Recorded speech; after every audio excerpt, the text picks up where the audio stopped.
Assalamualaikum warahmatullahi wabarakatuh. Perkenalkan, saya Rifal Fatulisa dengan NIM 2025010042 dari kelas PAI 01B Universitas Sains Al-Quran di Wonosobo. Pada video kali ini, saya akan memaparkan tentang kebahagiaan menurut dua filosof, yaitu Al-Farabi dan Al-Ghazali. Filosof yang pertama yaitu Al-Farabi. Beliau menuliskan kitab yang berjudul Tahsilus Sa'adah, yang berarti menggapai kebahagiaan. Beliau mengibaratkan kebahagiaan adalah suatu puncak yang tinggi di mana harus digapai dengan pengetahuan intelektual atau akal. Al-Farabi juga percaya bahwa yang membedakan manusia dengan makhluk lainnya adalah akal. Maka dari itu, kita dianggap bahagia jika kita bisa menggunakan akal kita secara 100%. Bagaimana caranya? Seperti kita belajar berlogika, kita belajar berfilsafat, kita banyak belajar tentang ilmu pengetahuan. Semakin cerdas dan bijak seseorang, maka semakin dekat ia dengan kebahagiaan sejati. Al-Farabi juga memberikan 4 syarat agar kita bisa mencapai suatu kebahagiaan. Yang pertama, keutamaan teori, yaitu kita harus punya ilmu pengetahuan dan bisa membedakan mana yang benar dan mana yang salah. Yang kedua, keutamaan intelektual, yang artinya kita harus bisa memikirkan suatu solusi dari sebuah masalah yang kita miliki. Yang ketiga, keutamaan moral, yaitu kita harus memiliki ilmu, memiliki akhlak, dan menerapkannya dalam keseharian.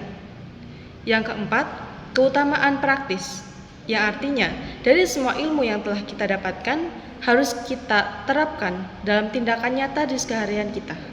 Al-Farabi juga menekankan manusia tidak bisa bahagia jika ia sendirian, karena sejatinya manusia adalah makhluk sosial.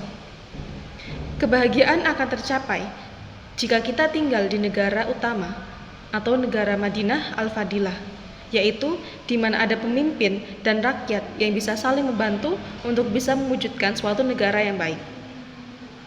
Dari pemaparan materi tentang kebahagiaan menurut Al-Farabi, dapat disimpulkan, kebahagiaan adalah jika kita cerdas secara pikiran dan kita bermanfaat secara sosial. Yang kedua, ada filosof Al-Ghazali. Beliau menuliskan kitab yang berjudul Kimia Us-Sa'adah, yang artinya kimia kebahagiaan. Mengapa kimia? Karena di sini beliau menggunakan analogi kimia, yang artinya adalah suatu ilmu yang dapat mengubah logam murah menjadi emas. Sepertipun manusia yang harus bisa mengubah dirinya yang penuh nafsu menjadi jiwa yang lebih suci. Bagi Al-Ghazali, bahagia itu terletak di hati, bukan di harta atau pujian dari seseorang. Maka hati diibaratkan seperti cermin. Jika cermin itu kotor atau diisi dengan banyak dosa dan penyakit hati, maka pantulan cahaya dari Tuhan tidak akan bisa masuk. Tetapi jika cerminnya bersih, maka pantulan cahaya Tuhan dapat kita rasakan dengan mudah. Al-Ghazali juga memberikan 4 resep kebahagiaan. Yang pertama, kita harus bisa mengenali diri kita sendiri, karena di dalam diri ada sifat hewan yaitu nafsu, dan sifat malaikat yaitu hati. Dan kita harus bisa membedakan mana yang harus kita singkirkan dan mana yang harus kita rawat. Yang kedua, kita harus mengenali Tuhan. Kita harus tahu bahwa segala sesuatunya adalah milik Tuhan dan akan kembali kepada Tuhan. Yang ketiga, kita harus mengenali dunia. Kita harus sadar bahwa dunia hanyalah persinggahan sementara dan jangan sampai terlena dengan apa yang ada di dalamnya. Yang keempat, kita harus mengenali akhirat. Harus tahu bahwa kebahagiaan abadi hanya akan ada di sana.